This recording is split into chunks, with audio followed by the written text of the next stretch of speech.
According to science जो protist के बाद जो पहला एनिमल बना है वो क्या था, फाइलम पोरिफेरा कैटेगरी से। ठीक है, फिर फाइलम पोरिफेरा के जो एनिमल्स हैं उनमें थोड़ी सी एडवांसमेंट आई है, उन्होंने खुद को अडॉप्ट किया है। ठीक है, हमारे पास सेकंड फाइलम आया है फाइलम सिलेंड्रेटा। ठीक है, अब सिलेंड्रेट्स के अंदर कौन से आ जाते हैं एनिमल्स, तो उसमें जो बहुत ज़्यादा कॉमन एनिमल है उसकी एग्जांपल मैं आपको दूंगी जेलीफिश। ठीक है, जेलीफिश सबने देखी हुई है। ठीक है, डिफरेंट कलर्स में होती है, डिफरेंट साइजेस की होती है। ठीक है, तो वो जो जेलीफिश है वो फाइलम सिलेंड्रेटा के अंदर आती है। इसके अलावा भी और बहुत सारे ऐसे ऑर्गेनिज्म हैं जो फाइलम सिलेंड्रेटा के अंदर आते हैं। फाइलम सिलेंड्रेटा जो है वो ग्रीक वर्ड नाइट नेटर लेरिया इन तीनों को मिलाकर बनाया गया है सिलेंड्रेटा। ठीक है, इसका मतलब क्या है या क्यों इन वर्ड्स को यूज किया गया है, क्योंकि इनके अंदर स्पेशल टाइप ऑफ सेल्स पाए जाते हैं, स्नाइडोसाइट्स। कौन से सेल्स हैं, स्नाइडोसाइट, जो आगे जाके क्या बनाते हैं, हेमेटोसिस्ट बनाते हैं, और हेमेटोसिस्ट जो होता है वो मैं आगे बताऊंगी आपको। ठीक है, आ जाते हैं इनकी कैरेक्टरिस्टिक्स की ऊपर। जो फाइलम सिलेंड्रेटा वाले एनिमल्स होते हैं वो कहाँ रहते हैं, उनका हैबिटेट क्या होता है, एक्वेटिक होता है, जिनमें से मोस्टली जो है वो मैरीन एनिमल्स होते हैं, बहुत कम जो है वो फ्रेश वाटर के एनिमल्स हैं। ठीक है, इसका हमारे पास एग्जाम्पल के तौर पे हमने हाइड्रा को ले लिया है, जेलीफिश को ले लिए। अब जेलीफिश को कभी आपने दरियाओं में देखा है, नहीं, वो हमेशा समुद्र में पाई जाती है, मैरीन लाइफ। ठीक है, अगर इनके साइज की बात करें तो साइज इनका वैरी करता है, माइक्रोस्कोपिक भी होते हैं यानी कि बहुत छोटे भी होते हैं और 2 मीटर तक बड़े भी हो सकते हैं। जेलीफिश देखिए ना, कोई कोई जेलीफिश कितनी लंबी होती है, कितनी बड़ी होती है। जब हम लोग डॉक्यूमेंट्रीज देखते हैं तो ये जो डाइवर्स होते हैं ये समुद्र के अंदर जाते हैं तो कहते हैं ना कि जेलीफिश ने उसको पकड़ लिया था और उसकी डेथ हो गई, या जेलीफिश उसको पकड़ लेती है, कितनी बड़ी बड़ी जेलीफिश होती हैं। ठीक है, तो 2 मीटर तक जो है इन एनिमल्स का साइज वैरी कर सकता है। अगर ऑर्गेनाइजेशन की बात करें तो ये हमारे पास टिश्यू लेवल तक भी होते हैं। ठीक है, इनके अंदर ऑर्गन्स इतने वेल डेवलप्ड नहीं होते हैं लेकिन टिश्यू लेवल इनके अंदर होता है। अगर लेयर्स की बात करें तो ये हमारे पास डिप्लोप्लास्टिक एनिमल्स होते हैं यानी कि 2 लेयर्स से मिलकर बनते हैं। वो कौन से 2 लेयर्स हैं, एक्टोडर्म एंड एंडोडर्म। ठीक है, कौन सी 2 लेयर्स, एक्टोडर्म एंड एंडोडर्म। और उन दोनों लेयर्स के दरमियान में हमारे पास एक लेयर होती है, एक मैट्रिक्स पाया जाता है जिसे हम क्या बोलते हैं, मीजोलिया बोलते हैं। ठीक हो गया, नेक्स्ट इसका कैरेक्टरिस्टिक आ जाता है गैस्ट्रोवेस्कुलर कैविटी। अच्छा, अब ये जितने भी सिलेंड्रेट्स होते हैं इनके अंदर एक ही बॉडी कैविटी होती है। क्या होती है, फॉर एग्जांपल यदि आपके पास कोई भी सिलेंड्रेट है तो इसके पास ये एक ही बॉडी कैविटी होगी। ठीक है, उसको आप किसका नाम देते हैं, गैस्ट्रोवेस्कुलर कैविटी या एंटेरोम का नाम देते हैं। ठीक है, और इनकी जो ओपनिंग होती है वो क्या होती है, माउथ। एक ही ओपनिंग होती है पूरी बॉडी में। ठीक है, माउथ और एनस अलग अलग नहीं होता है, एक ही ओपनिंग होती है जहाँ से इनटेक भी करते हैं और फिर वो सिक्रेट भी करते हैं। ठीक है,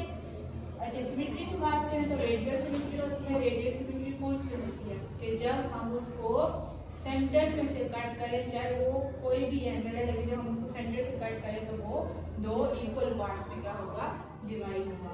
अच्छा, अब फॉर एग्जांपल ये इनका माउथ है तो माउथ के पास ऐसे कांटेदार स्पिक्यूल्स होते हैं जिन्हें हम किसका नाम देते हैं, टेंटेकल्स का नाम देते हैं। और नेमेटोसिस्ट भी यहाँ पे सेल्स होते हैं, नेमेटोसिस्ट खास किस्म के सेल्स होते हैं जो किसका काम करते हैं, डिफेंस का काम करते हैं। पॉइंटेड सेल्स होते हैं, ठीक है, जो किसका काम करते हैं, डिफेंस का काम करते हैं। नर्वस सिस्टम की बात की जाए तो वेल डेवलप्ड नर्वस सिस्टम नहीं होता, अलबत्ता इनके अंदर एक नर्व नेट पाई जाती है जिसका क्या मतलब है कि इनके अंदर सेंसरी इंफॉर्मेशन को ये प्रोसेस कर सकते हैं। ठीक है, जेलीफिश जो है वो लाइट की तरफ मतलब जाना है नहीं जाना है, अब इनकी आइज तो नहीं होती है ना, तो ये अपनी इन्वायरमेंट को डिटेक्ट करके अपनी मूवमेंट करती है। ठीक है, अच्छा, फाइलम पोरिफेरा में हमने पढ़ा था कि जो एडल्ट होते हैं वो सारे सेसाइल होते हैं, जबकि सिर्फ लार्वा होता है वो मूवेबल होता है। जबकि जो फाइलम सिलेंड्रेटा है इसके अंदर सेसाइल भी होते हैं और मूवमेंट वाले भी होते हैं। ठीक है, हम मूवमेंट जैसे जेलीफिश को देखें तो मूव कर सकती है एक जगह से दूसरी जगह, लेकिन जो हाइड्रा है वो एक जगह से दूसरी जगह मूव नहीं कर सकता। मोस्टली जो होते हैं वो सेसाइल होते हैं, लेकिन कुछ ऐसे होते हैं जो मूव कर सकते हैं। ठीक है, नेक्स्ट आपके पास आ जाता है कि सॉलिटरी एनिमल्स होते हैं या कॉलोनियल होते हैं। सॉलिटरी का मतलब है कि अकेला रहने वाला एनिमल है या कॉलोनीज की फॉर्म में रहता है। देखिए कॉलोनीज की फॉर्म में कौन से एनिमल्स रहते हैं, एग्जांपल दें मुझे, हनी हनी बी जो है वो हमेशा कॉलोनीज की फॉर्म में रहती है, ठीक है। तो ये वाले जो एनिमल्स हैं डिपेंड करता है, कुछ एनिमल्स जो होते हैं अकेले भी रहते हैं और कुछ जो होते हैं वो कॉलोनीज की फॉर्म में भी रहते हैं, ठीक है। सॉलिटरी में तो हमारे पास जेलीफिश की एग्जांपल आ जाती है कि जेलीफिश है वो अकेले रह सकती है, ठीक है। अगर कॉलोनीज की बात करें तो कॉलोनीज में हमारे पास जो एग्जांपल है वो फाइसेलिया की आ जाती है। अब इन कॉलोनीज के अंदर हर एक मेंबर को हम किसका नाम देते हैं, जूआइड, मतलब स्पेसिफिक एक अकेले मेंबर को हम क्या कहते हैं कि ये इस कॉलोनी का क्या है, जूआइड है। जैसे हम कहते हैं ना कि हम अपने खानदान के बंदे मेंबर्स हैं, ठीक है, तो इनके मेंबर्स को जूआइड का नाम दिया गया है। अब ये जो जूआइड हैं किसी भी कॉलोनी के अंदर जो जूआइड्स होते हैं वो हमेशा दो फॉर्म्स में पाए जाते हैं। कितनी फॉर्म्स में पाए जाते हैं, जैसे हम इंसान है ना तो हम दो फॉर्म्स में पाए जाते हैं, मेल एंड फीमेल। इसी तरह ये जो है जूआइड भी दो फॉर्म्स में है, पोलिप्स एंड मेड्यूसा। कितनी फॉर्म्स में है, दो में। कौन कौन सी, पोलिप्स एंड मेड्यूसा। जो पोलिप्स होते हैं ना वो न्यूट्रिशन का काम करते हैं, न्यूट्रिटिव होते हैं, मतलब खुराक खाने का एब्जॉर्प्शन करना और कॉलोनीज के अंदर उसको डिवाइड कर देना, ठीक है। और दूसरे इसकी एग्जांपल अगर मैं आपको बताऊं जिस तरह हनी बीज है, ठीक है। हनी बीज में देखें हमारे पास वर्कर बीज होती हैं, ठीक है, फ्लाइज होते हैं और एक क्वीन बी होती है, ठीक है। अब वर्कर बी का क्या काम होता है, वर्कर बीज क्या काम करती हैं, वो शहद बनाती हैं। क्वीन बी जो है वो एग्स देती है और जो सोल्जर्स होते हैं, आर्मी होती है, वो उनकी प्रोटेक्शन करती है, ठीक है। इसी तरह इनकी कॉलोनीज में जो पोलिप्स हैं, पहली बात है कि ये एसेक्सुअली रिप्रोड्यूस करते हैं, ठीक है, इनके अंदर सेक्सुअल रिप्रोडक्शन नहीं होती इनके अंदर, पोलिप्स के अंदर।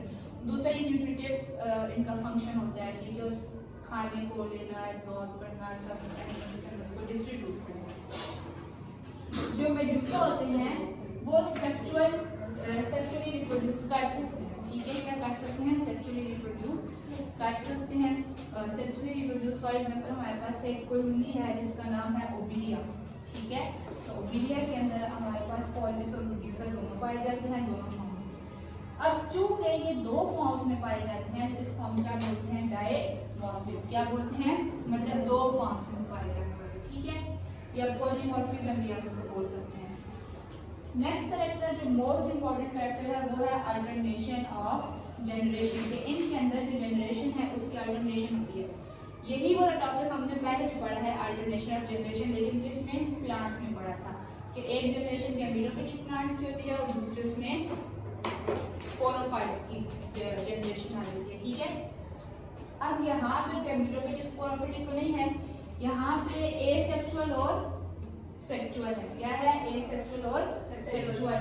पहले बर्ड्स बनते हैं, एसेक्सुअल की रिप्रोडक्शन होती है, पॉलिप्स की बर्ड्स बनते हैं, उससे एक प्रॉपर जूआइड बनता है। फिर जूआइड के आगे जब पॉलिप्स और मेडुसा बनते हैं तो मेडुसा के अंदर क्या होती है, सेक्सुअल रिप्रोडक्शन होती है, ठीक है। जब एग और स्पर्म आपस में फर्टिलाइज करते हैं, जाइगोट बनता है, तो फिर आपके पास क्या बन जाता है, एक मेडुसा बन जाता है, ठीक है। तो पहले एसेक्सुअल रिप्रोडक्शन होगी, फिर सेक्सुअल रिप्रोडक्शन होगी, फिर आपके पास एक प्रॉपर कॉलोनी या प्रॉपर इंडिविजुअल बन जाएगा।